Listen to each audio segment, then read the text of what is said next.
I shouldn't have slept on that road. About 2 years ago, I was driving home from a family reunion, pretty late at night, and the drive was about 2 hours. I didn't stay the night because I had to be back for work the following day.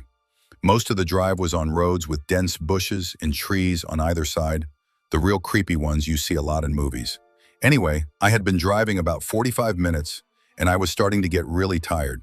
You know how sometimes you just suddenly become really tired out of nowhere?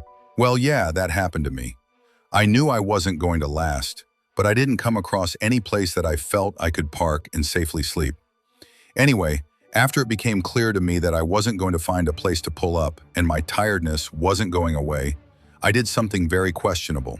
I pulled over to the side of the road onto the grass, behind some bushes, to try and hide my car from anybody else who was going to come past. The roads weren't empty. I came across another car every few minutes or so. I made a mental note that the time was 11:22 and then fell asleep. Sometime later, I was awoken by a scratching sound. I looked at the clock, 11:50. The sound stopped after a few seconds, and because I was still extremely tired, I didn't bother looking around and simply went back to sleep. I was later awoken by the same sound, and it was now 12:40. This time it really freaked me out because the sound didn't stop. The thought ran across my mind that it was just an animal inspecting the car. But why would it return almost an hour after it had left the previous time? I looked in my rearview mirror and just managed to catch a glimpse of something running away into the forest. Now, at the time, I thought it was the damn hook killer. You know, the one that scratched that couple's car and then slaughtered the guy when he got out to investigate? Fuck that, I thought to myself. So I got the hell out of there. There was a bend no more than 100 yards up the road, and as I came around it, there was a fucking car parked off to the side of the road with the driver's side door opened. I slowed down just to look to see if anyone was in there. There wasn't. Then I looked in my rearview mirror. I didn't see anything, and all of a sudden this guy comes sprinting around the corner. He starts screaming at me, shouting stuff like, "Hey, hey you, get the fuck out of your car now." I noped the fuck out of there and sped off. I never saw the guy again. Moral of the story? Don't fucking sleep on the side of a deserted road. He waited on my doorstep after threatening to kill me. A few summers ago, I went for a bike ride around midnight with a friend. We went our separate ways at the end of the evening, and I had about 2 blocks to ride back by myself. Because of construction, I had to ride on the sidewalk, but the streets were dead, but it wasn't a problem until right where I was about to turn left onto my street. There was this man walking by himself, maybe 40s, a little scruffy, but not homeless. The sidewalk was narrow and I didn't want to freak him out. So when I got about 6 feet behind him, I said, "Hey, behind you." And he turned around and gave me this super angry look. I turned down me street and he started to follow me, literally screaming about how I was a fucking cunt and he was going to kill me and all that. I live right off the corner and I didn't want him to figure that out, so I decided to do another loop around the block. That's not the scary part. The scary part is that when I looped back around and looked down the street, I saw him standing on my fucking front stoop, staring out at the street like the motherfucker knew I lived there. He saw me ride by again, but he didn't say anything. I ended up going back to the friends, but my bike got stolen from the alleyway by the house 2 days later. Edit. The guy in question was definitely not actually homeless. We have a large population of mentally ill in that area, unfortunately, downtown of a medium-sized city. So if I didn't think the sidewalk was too narrow to pass otherwise, I wouldn't have disturbed him. Half the scary part was that he looked pretty much completely normal for my area. That being said, I ended up texting my mom, and she made the decision not to notify law enforcement until my bike was stolen. Title: Don't Answer the Door.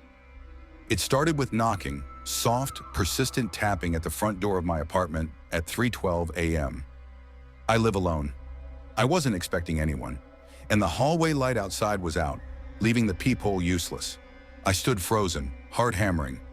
Then I heard it, a whisper. "Let me in. I'm cold." A child's voice, but I don't know any children. I asked, "Who are you?" No answer, just silence. I stepped back from the door, more knocking. Louder now, more desperate, then scratching. Long, slow nails dragging across the wood. "Let me in," the voice begged again, now warped, deeper, wrong. I called the police. They said someone would come. 10 minutes passed. The knocking never stopped. Suddenly, it was quiet. I checked the peephole again. Still dark. I opened the door just a crack. Nothing there. No one. But at the end of the hall, I saw it. Something standing, tall, still, watching. It smiled. Then it ran toward me. I slammed the door, locked it, bolted it. Now every night at 3:12 a.m., it returns. Knocking, begging, waiting. One night, I know I'll open the door, and I won't be able to close it again. She crawled out from under the table and sat on me.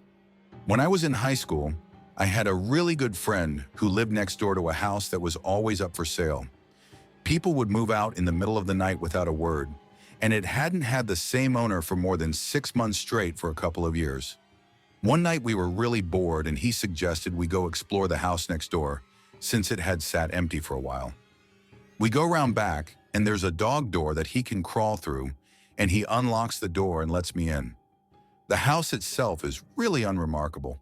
It looked like it was built in maybe the 1950s and was a craftsman-style house in an older, nicer part of town.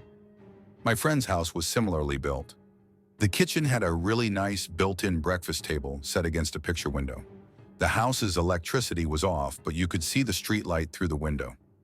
My friend and I sit down on the floor across from this table and are just hanging out, talking. Why? Who knows? All of a sudden, my friend screams, and in that instant, my vision goes black. But it wasn't that I just couldn't see. My body was engulfed in this sickly coldness from head to toe. I start screaming, and I feel my friend's hand grabbing mine and pulling me in some direction forcefully. My vision slowly comes back, and I start to warm up when I realize that we're outside under the streetlight. It was December and should have been much warmer inside of that house. Finally, I look at my friend and he looks scared. I'm really confused and kind of panicked myself and finally ask him what happened. He says that as I was talking, a black thing, this figure that was all black and only had the vague shape of a girl, crawled out from under the table and sat on top of me. Apparently, I started groping around with my eyes wide open, like I couldn't see, and he was so freaked out he pulled me out of the house.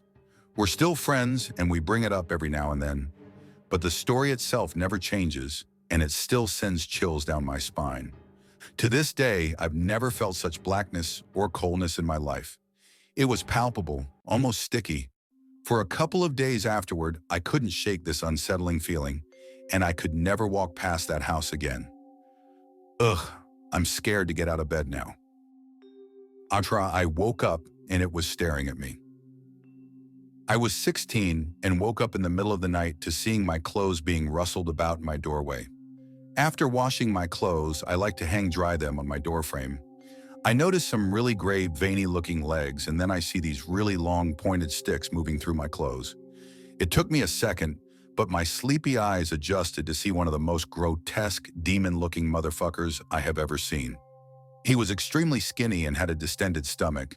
His skin was gray and veiny, and those long sticks were his fingers.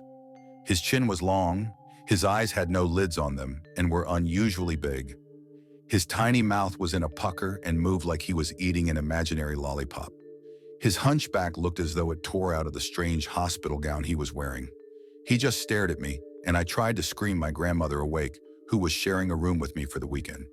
He wouldn't stop staring, and I stared back and tried to shake my grandmother awake. I started noticing other things about him, like how large and cone-like his head was, and how hairless and shriveled he looked as he stood still, surprised I could see him. My grandmother woke up, looked toward the door, and he was gone. In the weeks leading to this encounter, I had been experiencing strange things in my house, like my bedroom door slamming and locking on its own. One night I woke up to what felt like several hands touching my feet and legs, and horrible nightmares. After the experience with this strange gray man, I told my parents, and they had my room exorcised. If an exorcism really made those horrible things stop, or gave me peace of mind from things I was manifesting myself. All I know is I don't experience those things anymore, and I'll never sleep with the door open again.